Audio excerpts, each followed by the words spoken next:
Si vous pensez être à l'abri des tornades violentes parce que vous ne résidez pas dans Tornado Alley, vous pourriez vous tromper dangereusement car cette zone se déplace vers l'est. Il semble que nous aurons de plus en plus souvent droit à plusieurs puissantes tornades en une seule journée. Et comme elles se déplacent vers des zones plus peuplées, elles pourraient en faire davantage de victimes et détruire plus de maisons. Il n'y a pas assez de temps pour construire des infrastructures afin de préserver tout le monde de ce danger imminent. Donc, le minimum que vous puissiez faire pour vous protéger est d'en apprendre autant que possible sur le sujet. Chaque année, environ 1200 tornades frappent les États-Unis. Cette fréquence est due à une géographie unique qui crée les conditions idéales, surtout au printemps et en été. Les vents du Pacifique apportent de l'humidité sur les Rocheuses, puis deviennent secs et frais à mesure qu'ils se dirigent vers l'est. Ils rencontrent alors, sur un terrain plat, des courants d'air chauds et humides provenant du golfe du Mexique. C'est ainsi que naissent l'instabilité de l'air et les cisaillements du vent, conditions parfaites pour la formation des tornades. Historiquement, les tornades étaient nées plus fréquentes dans Tornado Alley. Ce terme a été employé pour la première fois dans les années 50 par 2 météorologues pour leur projet de recherche sur les conditions météorologiques extrêmes du Texas et d'Oklahoma. Le nord-est du Texas et le centre-sud de l'Oklahoma sont précisément les régions que l'on évoque lorsque l'on parle de Tornado Alley. Mais au cours des 10 dernières années, cette zone s'est déplacée vers l'est d'environ 800 km. Aujourd'hui, l'est du Missouri, l'Arkansas, l'ouest du Tennessee, le Kentucky, le nord du Mississippi et l'Alabama observent davantage de tornades. Les tempêtes de début 2023 prouvent clairement que cette tendance est réelle. Une violente tornade a frappé Rolling Fork, dans le Mississippi, et une autre série d'orages a causé d'énormes dégâts dans cette nouvelle allée des tornades. Les données des 2 dernières années montrent que les grandes séries de tornades, présentant plusieurs tourbillons issus d'un même système météorologique, se déplaçaient également vers l'est et gagnaient en fréquence et en intensité. Tornado Alley se déplace vers l'est, essentiellement à cause des supercellules. Ces puissants orages, dotés de courants ascendants rotatifs, qui engendrent de nouvelles tornades.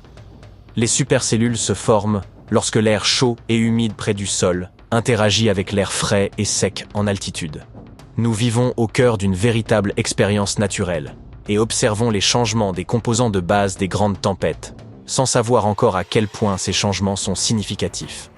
Les experts prévoient que les tempêtes supercellulaires deviendront plus fréquentes à la fin de l'hiver et au début du printemps, et moins courantes à la fin de l'été et en automne. Ces dernières années, l'air est devenu de plus en plus chaud et humide, et les interactions entre les masses d'air sont de plus en plus fréquentes. Les spécialistes expliquent que l'atmosphère devient plus instable, à mesure que le golfe du Mexique envoie davantage de vapeur d'eau vers le sud-est des États-Unis, alimentant ainsi les tempêtes.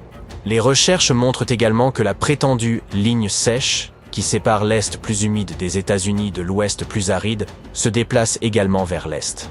Traditionnellement située le long du 100e méridien, cette ligne s'est déplacée d'environ 225 km vers l'est depuis la fin du 19e siècle.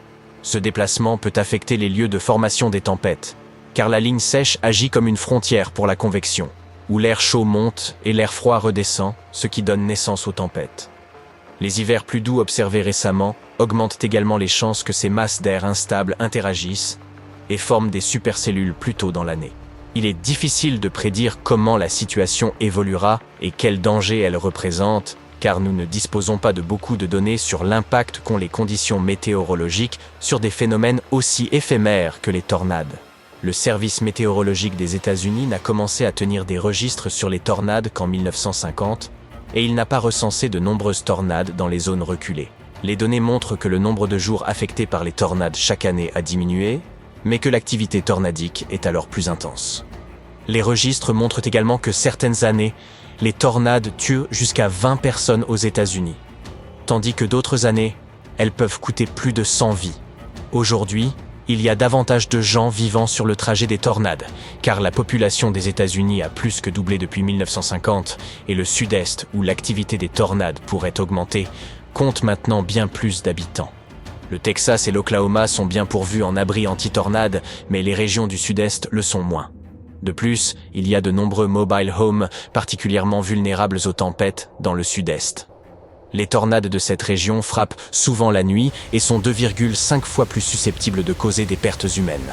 Nous pourrions observer plus d'événements similaires à l'épidémie de tornades du Super Tuesday de 2008.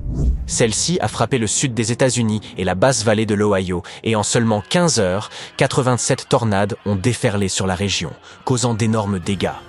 57 personnes ont perdu la vie dans 4 États et 18 comtés, et de nombreuses autres ont été blessées.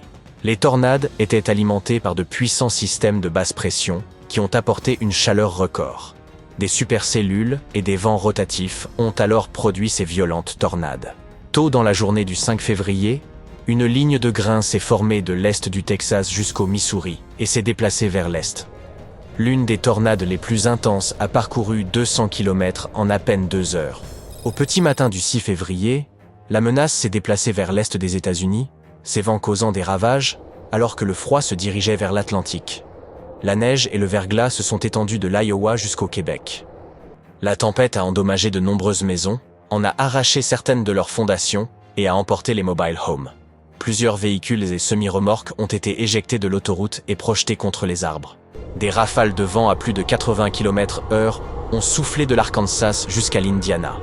On a observé des grêlons de la taille de balles de tennis, des arbres renversés et des coupures de courant un peu partout. Certaines zones ont été inondées en raison des fortes pluies et de la fonte des neiges. Tout cela a conduit à plus de 1000 annulations de vols à l'aéroport de Chicago et à des perturbations dans l'aéroport de Toronto. Les données des scientifiques peuvent aider les nouvelles régions frappées des États-Unis à se préparer à l'arrivée de nouvelles tornades. Les autorités devront améliorer les abris collectifs et les systèmes d'alerte, ainsi qu'éduquer les habitants sur les mesures de sécurité en cas de tornade. Vous pouvez également vous préparer en suivant 3 règles de base. Rentrez, abaissez-vous et couvrez-vous. Lorsque vous entendez une alerte de tornade imminente, réfugiez-vous dans la pièce qui se trouve le plus à l'intérieur de votre maison et éloignez-vous des portes et des fenêtres. Si vous avez une cave ou un abri anti-tornade, cachez-vous-y. Sinon, assurez-vous simplement d'être à l'étage le plus bas possible. Utilisez tout ce que vous avez sous la main pour vous protéger des débris, vêtements, coussins, couvertures, un matelas ou une table robuste. N'importe quoi fera l'affaire. On dit souvent que la salle de bain est l'endroit le plus sûr où se cacher. Cela semble logique car elles sont généralement situées au centre des maisons. En mars 2023, un homme et sa petite amie à Rolling Fork, dans le Mississippi, ont survécu à une tornade dans leur baignoire. Ils ont été projetés dans les airs mais ont atterri en sécurité au milieu des débris de leur mobile home. Néanmoins, il n'y a rien de particulièrement sûr à se cacher dans une baignoire avec un matelas. Les placards et les douches à l'italienne, situés profondément à l'intérieur du bâtiment, peuvent également offrir une bonne protection. N'utilisez pas les ascenseurs. Vous pourriez rester coincé en cas de coupure de courant.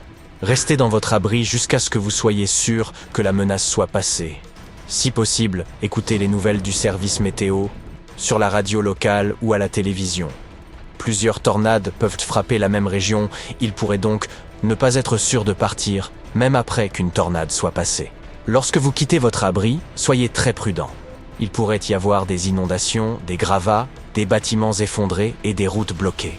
Éloignez-vous des lignes électriques abattues et des flaques d'eau ou trempes des câbles et n'utilisez pas d'allumettes ni de briquets en cas de fuite de gaz. Évitez les bâtiments endommagés car ils pourraient s'effondrer à tout moment. Être dans une voiture pendant une tornade n'est guère plus sûr que d'être à l'extérieur ou dans un parking.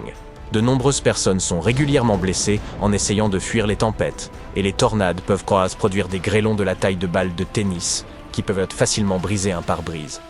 Si vous vous trouvez à l'extérieur lorsqu'une tornade frappe, essayez de trouver un bâtiment où vous abriter. Si cela n'est pas possible, abaissez-vous autant que possible.